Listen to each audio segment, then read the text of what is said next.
Thank you for coming back to my channel. Special shout out to all of my subscribers, all the people who've liked my videos, who've commented. Thank you for all your support. It really means a lot to me, especially since this is a new channel. So thank you, and please continue to keep watching as I bring you weekly vlogs and different things that I'm doing around my city. So today's vlog is going to be about the Olympics. I have not watched a full Olympic, diehard Olympics since maybe summer 2000, and it's been a while. I don't even remember. All I know is the fact that Gabby Douglas and Simone Biles were on the same Olympic team it just speaks worlds to me, because I remember growing up, there was always just Dominique Dawes, who was like the token, I don't even want to say token black girl, but she was the only real visible African-American minority in women's gymnastics for me growing up. And she was wonderful, and I loved her, and I feel like every little black girl wanted to be her when we were watching her do her routines. And so to have two it just speaks volumes as to how far, I don't know, maybe the country has come, or the possibilities, or the access to resources to even have two young African-American women, young women participating in a sport that is predominantly white, and for them to actually be contenders and to be forces to be reckoned with. It just speaks so much to me, into my childhood, and it's amazing. It is amazing. I don't know what else to say other than progress is visibly being made, and it feels good when you see that as a minority. And it may not seem like a lot to some people, but for me, I remember growing up, it was just one.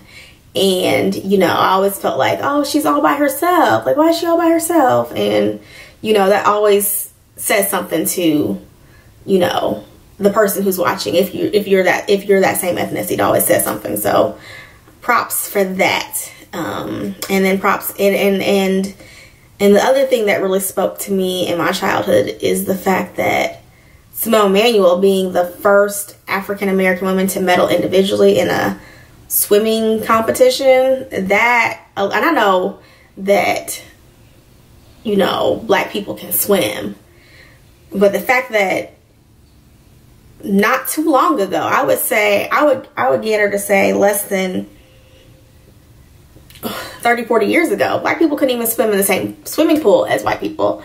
And so here we are today, having a black woman actually medal in an event with people of various ethnic backgrounds, and her actually medaling. That just speaks so much. And as a child, I never really learned how to swim, because there's multiple factors on that, from the fact that your hair get wet and you gotta, get it pressed out again, or the fact that you just have access to pools in the inner city.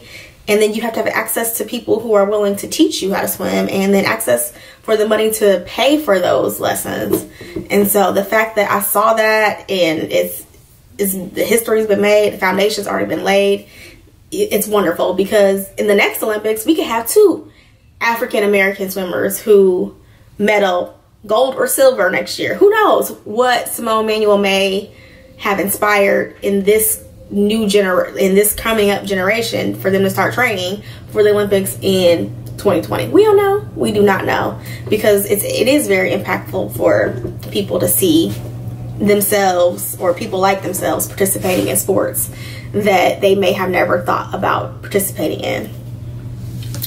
And then the third thing with the Olympics that I wanted to touch on was the fact that Gabby Douglas, her facing so much ridicule from, within the black community because of her hair, which is crazy, because everybody knows, every black person knows, that if you have any moisture that come up around this, if it's straightened, it's gonna revert back. And that's just the nature of our hair, and we should embrace it because it's something beautiful, and it's something that it's a property that only our hair has to the extent to which it does. You know, some people might get a little wavy or something like that, but only our hair has, you know, a significant amount of kinks and curls, and we should embrace that, and we shouldn't ridicule anybody for that. Because you know what, if you didn't go down to Walgreens and get your $14.99 just for me perm, your hair would look just like that or worse.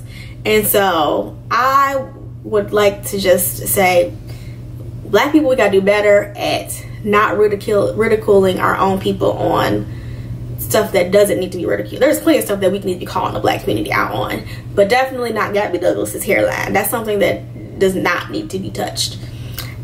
And the second thing is, because we're already breaking her down, her own community is already breaking her down, then you have people who want to come up and try to degrade her for not putting her hand over her heart during the national anthem. And it's only the conservative media that does that mess, which is so funny because they don't ever want to talk about, you know, O'Brien, Locke, whatever his name is, the little liar. He ain't nothing but a liar, lying on the real police. Nobody wants to say anything about him and how he has completely degraded our country.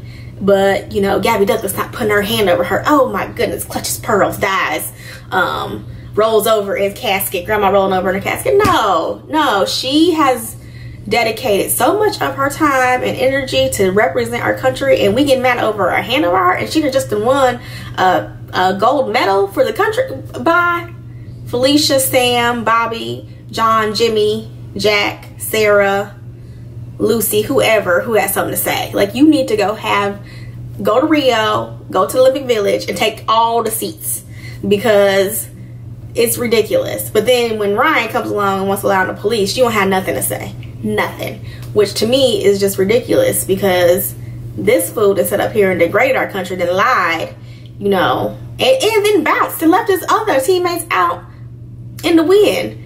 So for me, I'm like, y'all want to be mad at Gabby Douglas, but then you ain't got nothing to say about him and the stuff that he's done, and you think it's okay, or he's just a kid.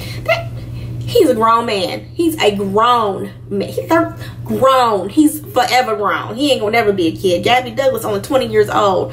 Now that is a young person who has the room to make some mistakes.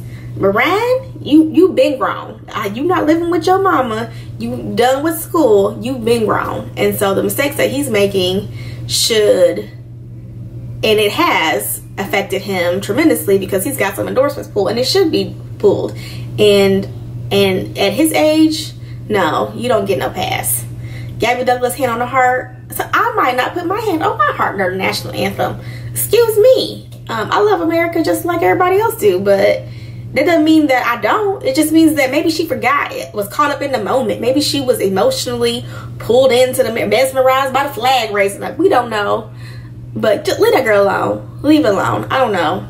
If my YouTube subbies or people who have watched this video, if you got something to say about the whole issue, please let me know. What do you think? Gabby Douglas definitely can get a pass on the hand over heart, in my opinion. Ryan Lope, no, he doesn't get a pass. He needs to be going to jail for lying to the police, because that's not right. But yeah, like, comment, subscribe if you'd like to see more weekly vlogs from me.